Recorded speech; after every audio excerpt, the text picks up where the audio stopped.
अस्सलामुअलैकुम, welcome back to my YouTube channel. Hope you all are fine. So आज हम बनाएंगे साग की रेसिपी जो कि सर्दियों में सभी बहुत शौक से खाते हैं। इससे पहले अगर आपने चैनल सब्सक्राइब नहीं किया तो चैनल को सब्सक्राइब कर लीजिए, क्योंकि ये बहुत ही ईजी सी और मज़ेदार सी वीडियोज़ हम आपके लिए लाते हैं। तो चैनल भी आप ज़रूर सब्सक्राइब कर लीजिए। तो चलिए आज की वीडियो स्टार्ट करते हैं और देखते हैं हम साग किस तरीके से बनाते हैं।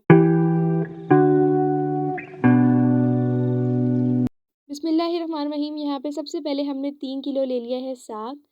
उसी के साथ ले लिया है 3 पाव बाथू और 1.5 किलो हमने यहाँ पे पालक ली है।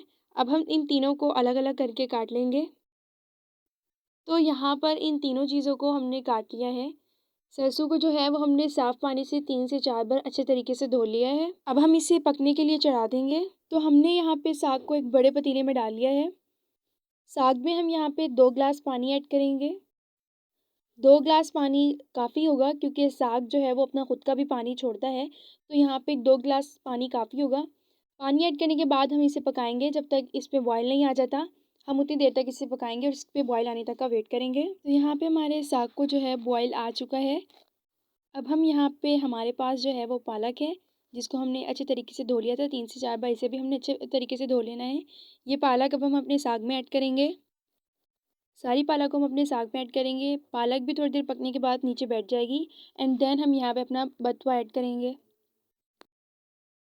सो यहाँ पे तकरीबन 3 मिनट हो चुके हैं और यहाँ पे हमारी पालक भी जो है नीचे बैठ चुकी है। अब हम यहाँ पे बथुआ ऐड करेंगे। बथुआ को भी हमने अच्छे तरीके से वॉश कर लिया था 3 से 4 मरतबा। तीनों चीज़ों को हम बहुत अच्छे तरीके से वॉश करेंगे।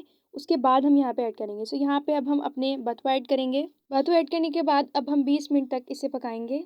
बिस्मिल्लाहिर्रहमानिर्रहीम। यहाँ पे हमने ले ली है आधा पाव हरी मिर्चें, 3 हमने यहाँ पे ले ली कच्चे पके टमाटर, 2 चम्मच अदरक लहसुन का पेस्ट और हमने 1.5 चम्मच यहाँ पर नमक ले लिया है।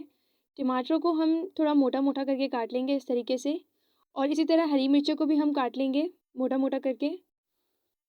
साग को यहाँ पे 1.5 से 2 घंटा हो गए हैं पकते हुए। अभी इसमें थोड़ा पानी बाकी है, इतना पानी हमें चाहिए। 1 से 2 मिनट तक हम आग को तेज़ करेंगे और इसे और पकाएंगे। साग यहाँ पे हमारा बहुत अच्छे तरीके से गल चुका है। अभी हम इसे 1 से 2 मिनट तक मज़ीद पकाएंगे, फिर हम इसकी फ्लेम ऑफ कर देंगे। सो यहाँ पे हमने फ्लेम ऑफ कर दी है। साग हमारा बहुत ही अच्छे तरीके से पक चुका है। इसमें थोड़ा पानी बाकी है, इतना पानी हमें चाहिए। हमने और ज़्यादा इसे मज़ीद नहीं पकाएंगे। अब हम यहाँ पर साग को घोटा लगाएंगे। यहाँ पर हम 2-3 चम्मच गंदम का आटा ऐड करेंगे।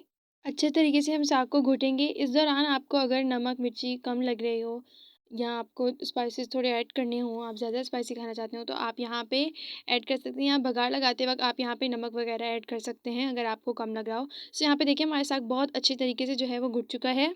अब हम अपने साग को बघार लगाएंगे। बिस्मिल्लाहिर्रहमानिर्रहीम। यहाँ पे साग को तड़का लगाने के लिए हमने सबसे पहले कढ़ाई में जो है वो ऑयल ले लिया है। ऑयल लेने के बाद हमने यहाँ पे आधा चम्मच ज़ीरा ऐड किया है और यहाँ पे हमने 3 से 4 गोल मिर्ची ऐड की हैं, लाल गोल मिर्च। उसी के साथ हमने यहाँ पे एक कटा हुआ प्याज ऐड किया है। अब हम इसे पकाएंगे। बघार हर कोई अपनी अलग अलग तरीके से लगाता है, हम इस तरीके से बघार लगाते हैं। सो यहाँ पे इस दौरान अगर आपको कोई स्पाइसेस वगैरह ऐड करने हो तो आप यहाँ पे वो भी ऐड कर सकते हैं। सो यहाँ पर हम 1 चम्मच अदरक लहसुन का पेस्ट ऐड करेंगे। पेस्ट ऐड करने के बाद हम यहाँ पे टमाटर ऐड करेंगे। टमाटर आपकी मर्ज़ी है, अगर आप ऐड करना चाहते हैं तो आप टमाटर ऐड कर सकते हैं, अदरवाइज़ आप इसे स्किप भी कर सकते हैं। आपको जितने सालन का बघार लगाना है आप उस क्वांटिटी से चीज़ें लेंगे, इंग्रेडिएंट्स, क्योंकि बहुत से लोग सारे साग को बघारने लगाते हैं, वो कुछ देर के लिए स्टोर करके भी रख देते हैं। सो यहाँ पे इस दौरान अगर आपको कोई स्पाइसेस ऐड करना हो, अगर आपको नमक ऐड करना हो तो आप यहाँ पे वो ऐड कर सकते हैं। सो यहाँ पे आप थोड़ा सा पानी का छींटा डालेंगे ताकि हमारा मसाला जो है वो अच्छे तरीके से मिक्स हो जाए, अच्छे तरीके से भुन जाए। अब हम यहाँ पे 1 से 2 मिनट तक इस मसाले को और पकाएंगे। तकरीबन 2 मिनट बाद यहाँ पे अब हम अपना साग ऐड करेंगे। साग हम उतना ही तड़केंगे जितना हमने खाना है। सो यहाँ पे हम थोड़ा थोड़ा करके अपना सारा साग ऐड करेंगे। सो यहाँ पे हमने सारे साग को ऐड कर लिया और इसे अच्छी तरीके से मिक्स कर लिया है। यहाँ पे हमारा साग जो है वो रेडी है। सो अल्हम्दुलिल्लाह यहाँ पे हमारा बहुत ही मज़ेदार सा साग रेडी है। यहाँ पे हमने असली घी ऊपर रखा है। आप यहाँ पर मक्खन रखें, आप इसे पराठे के साथ या मकई की रोटी के साथ खाएं, इनका कॉम्बिनेशन बहुत अच्छा होता है। आप यहाँ पे ऐड करें, लेकिन साग के साथ असली घी जो है वो बहुत ही मज़ेदार लगता है, इनका कॉम्बिनेशन बहुत अच्छा होता है। सो उम्मीद करती हूँ आपको ये वाली वीडियो बहुत अच्छी लगी होगी और आप इस साग की रेसिपी को अपने घर में ज़रूर ट्राई कीजिएगा, क्योंकि साग बहुत ही मज़ेदार बना है। इस रेसिपी को एटलीस्ट एक बार तो अपने घर में ज़रूर ट्राई कीजिएगा, क्योंकि सर्दियों का मौसम है और साग सर्दियों में ही बनता है। उम्मीद करती हूँ आपको ये वाली वीडियो बहुत अच्छी लगी होगी। अगर वीडियो अच्छी लगे तो चैनल को भी सब्सक्राइब कर लीजिएगा। तो मिलते हैं न्यू वीडियो में किसी अच्छी सी रेसिपी के साथ। तब तक के लिए अल्लाह।